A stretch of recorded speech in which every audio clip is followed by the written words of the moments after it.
қышқылдардың формулаларын дұрыс аталуын, сонымен қатар олардың тұздарының дұрыс аталуын үйренетін боламыз. Және бізде айтылуы H-хлор белгіленуі сутек және хлордан тұрады. Бұның H-хлор деп оқимыз таңбалаған кезде, және бұның аты қазақша аты тұз қышқылы немесе хлор сутек қышқылы деп айтылады. Металмен әрекеттескен кезде онда натрий хлориді мысалы түзіледі. Натрий хлор бізде осы қышқылдың тұзы болып табылады. Натрий хлориді деп оқылады. Келесі қышқыл бром сутек қышқылы. H бром деп жазылады. H бром деп жазылады. Бром сутек қышқылы деп оқылады. Және оның тұзы кез келген металмен әрекеттескен кезде осы қышқыл. Сол кезде мысалы калий болуы мүмкін, немесе натрий болуы мүмкін. Бұл тұз болып табылады. Калий бромиді деп оқылады. Мысалы натрий болса натрий бромиді болып оқылады. Келесі H2S деп айтылады. Таңбалану осылай. Бұл бізде күкірт сутек қышқылы деп айтылады. Яғни күкірт сутек қышқылы. Бізде қышқылдарда міндетті түрде сутек болады. Егер байқасаңыздар, мыналардың барлығында сутек бар. Сутексі бар әрқайсында. Яғни бұлар қышқылдар.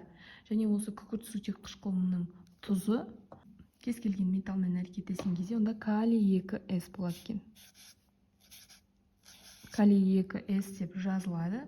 Ал бұның оқылуы калий сульфиді деп оқылады. Яғни соңында иді деген жұрнағы бар. Иді. Калий сульфиді деп оқылады. Өзімізге белгілі H2SO4. H2SO4 деп оқимыз. Және бұны қазақша атауы күкірт қышқылы деп айтылады. Неліктен? Өйткені ортасында міне күкірт бар. Және бұның тұзы кез келген металмен әрекеттескен кезде, мысалы кальций SO4 алайық. Мысалы кальциймен әрекеттескенде кальций SO4 деп таңбаланады. Және оқылуы кальций сульфаты деп оқылады екен. Яғни мынау SO4 қышқыл қалдығы бізде сульфат деп оқылады. Бұл бізде кальций сульфаты деп оқимыз. Яғни бұл тұз болып табылады. O3 күкіртті қышқыл деп айтылады. Яғни бұл жерде тек қана күкірт емес, күкіртті қышқыл. Яғни Т деген жұрнағы бар. Күкіртті қышқыл деп айтылады. Өйткені мына жерде байқасаңыздар, күкірт қышқылына бір оттегі жетпейді. Бұл жерде яғни 3 екен оттек, ал күкірт қышқылы болу үшін 4 болу керек. Ал бұл жерде күкіртті қышқыл деп айтылады. Және оның тұзы мысалы кез келген натриймен әрекеттескен кезде натрий 2SO3 болады екен. Натрий 2SO3. Яғни бұл жерде де сәйкесінше аты натрий сульфиті болады екен.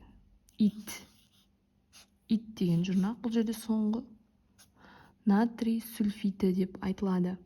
Келесі қышқылдың атауы HNO3 деп белгіленеді. HNO3 бұл азот қышқылы. Мінекей ортасында азот тұр. Азот қышқылы деп айтылады. Және оның тұзы мысалы натриймен.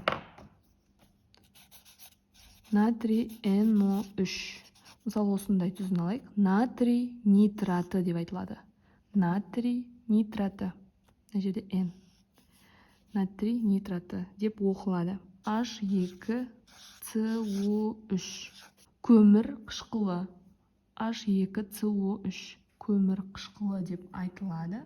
Және оның тұзы кальций CO3. Кальций CO3 деп айтылады, немесе кальций карбонаты деп оқылады. Мынау CO3 қышқыл қалдығын біз карбонаты деп оқимыз. Мынау кальций карбонаты, немесе бұның тарихи атауы бар, әктас деп айтылады. H2 силициум O3. H2 силициум O3 деп жаздық. Бұл кремний қышқылы, яғни ортасында силициум тұр мінекей.